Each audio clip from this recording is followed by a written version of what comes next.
A century ago, the remnants of an ancient Jewish tribe, living echoes of a bygone age, began their return to the land of Israel.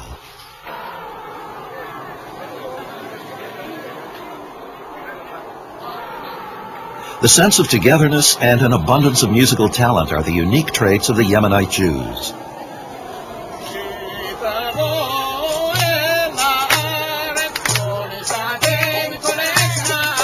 The Israeli composers, who until then had drawn their musical inspiration from their birthplaces, mainly Russia and Germany, were seeking new sounds to reflect those of ancient Israel.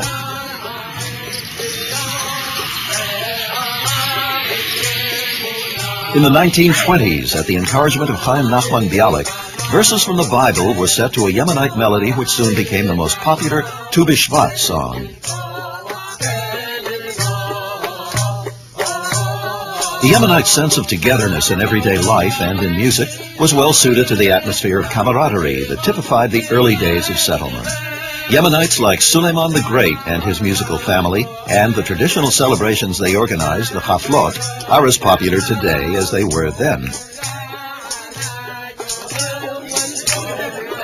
The Yemenites were very different from the other Jews who had arrived from the diaspora.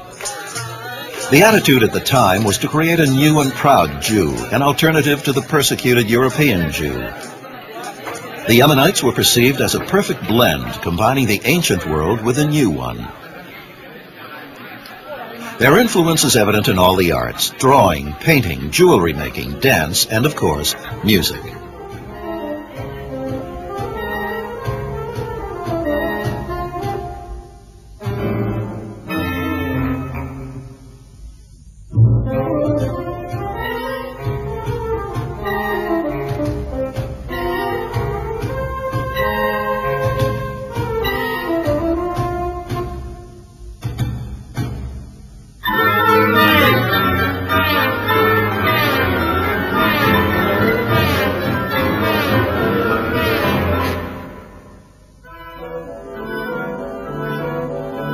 The trend of the Israeli composers since the 1930s had been to combine Near Eastern musical elements with European techniques.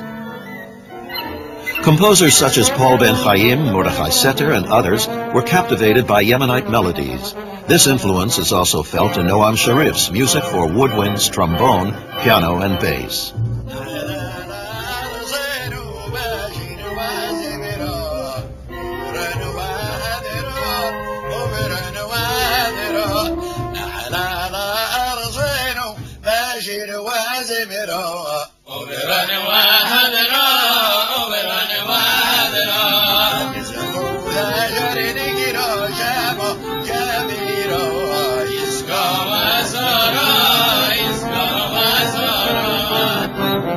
All these composers saw themselves as creators of a new style of art music, the Mediterranean style.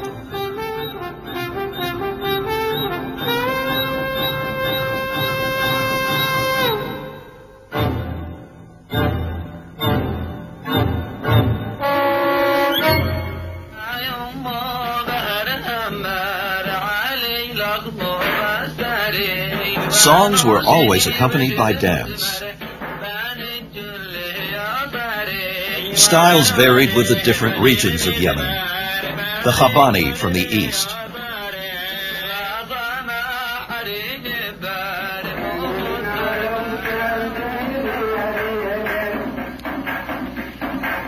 and those from the center near Sa'ana.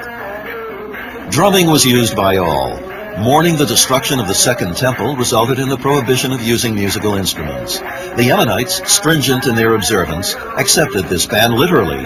Instead of developing the playing of musical instruments, they perfected singing and rhythm. Another unifying factor is the Diwan, a 300-year-old collection of liturgical hymns dating to Rabbi Shalom Shabazi, the greatest of Yemenite liturgical poets. The Diwan, the basis of all songs for men, is always divided into three parts. The first part, called the Nashid, is an introduction, always sung by a soloist. In Yemen, the Jews could be distinguished from the Arabs by their simonim, side locks. They are still part of their traditional costume. The Nashid concludes with a paraphrased verse from the Book of Psalms, chanted in a set melody, which serves as a bridge to the second part called Shirah.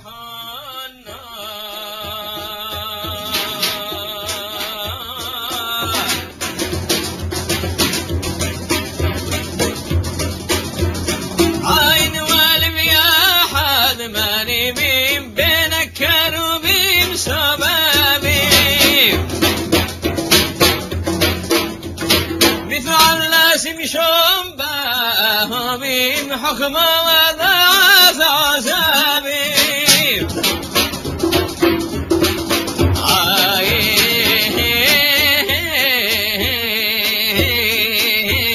عين لالها عن واتقرا شنا وقومي ثورارا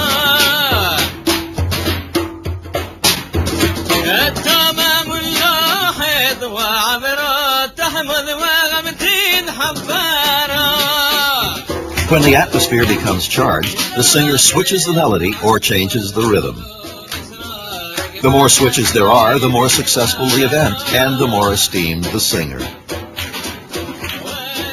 Most liturgical hymns are sung in Hebrew or Arabic and some in Aramaic.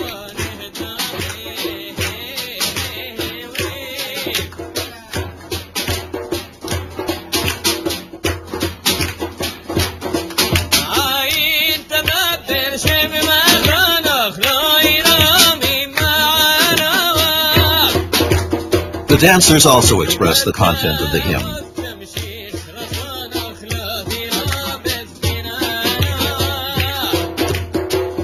The singer is in constant contact with the dancers.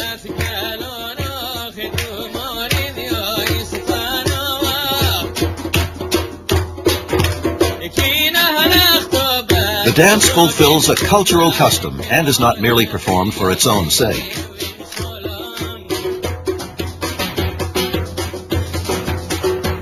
The music never slows down, but rather accelerates constantly.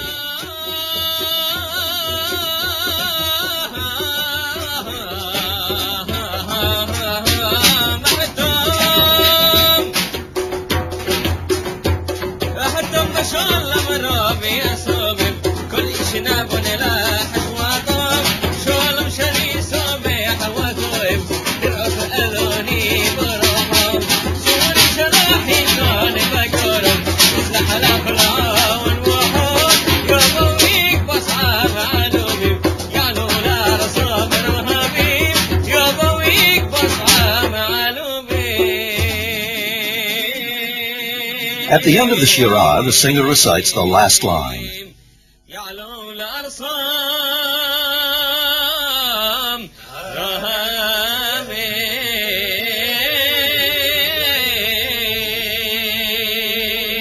This signals the beginning of the third part of the Diwan, the Hallel.